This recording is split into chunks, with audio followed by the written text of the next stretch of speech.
We've known that being overweight and obese are important risk factors for type 2 diabetes, but until recently not much attention has been paid to the role of specific foods. This 2013 meta-analysis of all the cohorts looking at meat and diabetes found significantly higher risk associated with total meat consumption, and especially processed meat, particularly poultry. But why? There's a whole list of potential culprits in meat. Maybe it's the saturated fat and animal fat, maybe it's the trans fats are naturally found in meat, maybe it's the cholesterol or the animal protein. The heme iron in meat can lead to free radicals, and this iron-induced oxidative stress may lead to chronic inflammation, type 2 diabetes. Advanced glycation end products are another problem. They promote oxidative stress and inflammation. And food analyses show that the highest levels of these so-called glycotoxins are found in meat, particularly roasted, fried, or broiled meat, though any foods from animal sources can be potent sources of these pro-oxidant chemicals. In this study, they fed diabetics foods packed with glycotoxins, like chicken, fish, and eggs, and their inflammatory markers shot up. Tumor necrosis factor, C-reactive protein, vascular adhesion molecules. Thus, in diabetes, dietary AGEs promote inflammatory mediators, leading to tissue injury. The good news, though, is that restriction of these kind of foods may suppress these inflammatory effects. Appropriate measures to limit AGE intake, such as eliminating these foods or sticking to just steaming and boiling meat, may greatly reduce the already heavy burden of these toxins in the diabetic patient. These glycotoxins may be the missing link between the increased consumption of animal fat and meats and the development of type 2 diabetes in the first place.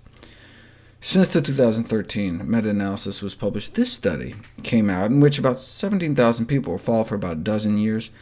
They found an 8% increase in risk for every 50 grams of daily meat consumption. So that's just like a quarter of a chicken breast worth of meat for the entire day. It may significantly increase risk of diabetes. Yes, it could be the glycotoxins in meat, or the saturated fat, or the trans fat in meat, or the heme iron, which can actually promote the formation of carcinogens called nitrosamines, though they could also just be produced in the cooking process itself. But this is new. There appears to be a clear excess of diabetes in those who handle meat for a living. Maybe there's some kind of diabetes-causing zoonotic infectious agent, like viruses, present in fresh cuts of meat, including poultry. Overstimulation of the aging enzyme TOR pathway by excess food consumption may be a crucial factor underlying the diabetes epidemics. But not just any food, animal proteins may not only stimulate the cancer-promoting growth hormone IGF-1, but provide high amounts of leucine, which stimulates TOR activation and appears to burn out the insulin-producing beta cells in the pancreas and contribute to type 2 diabetes. So it's not just the high-fat and added sugars. Critical attention has to be paid to the daily intake of animal proteins. In general, lower leucine levels are only really reached by the restriction of animal proteins. As I noted before, to reach the leucine intake provided by dairy or meat, you'd have to eat like 9 pounds of cabbage, 100 apples. And these calculations exemplify the extreme differences in leucine amounts provided by a more standard diet in comparison to a more plant-based diet. I previously reviewed the role endocrine-disrupting industrial pollutants in the food supply may play in a 3-part video series.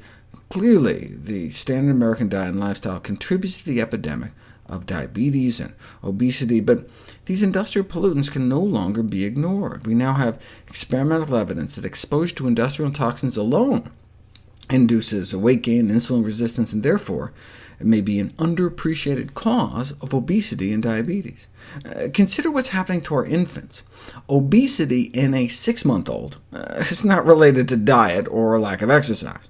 They're now exposed to hundreds of chemicals from their moms, straight through the umbilical cord, some of which may be obesogenic, obesity-generated.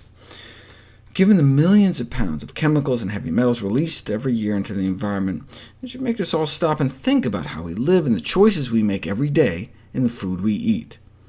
As this 2014 review of the evidence on pollutants and diabetes noted, yes, we can be exposed through some toxic spill, but most of human exposure nowadays is from the ingestion of contaminated food as a result of bioaccumulation up the food chain. And the main source, about 95% of persistent pollutant intake, is through dietary intake of animal fat.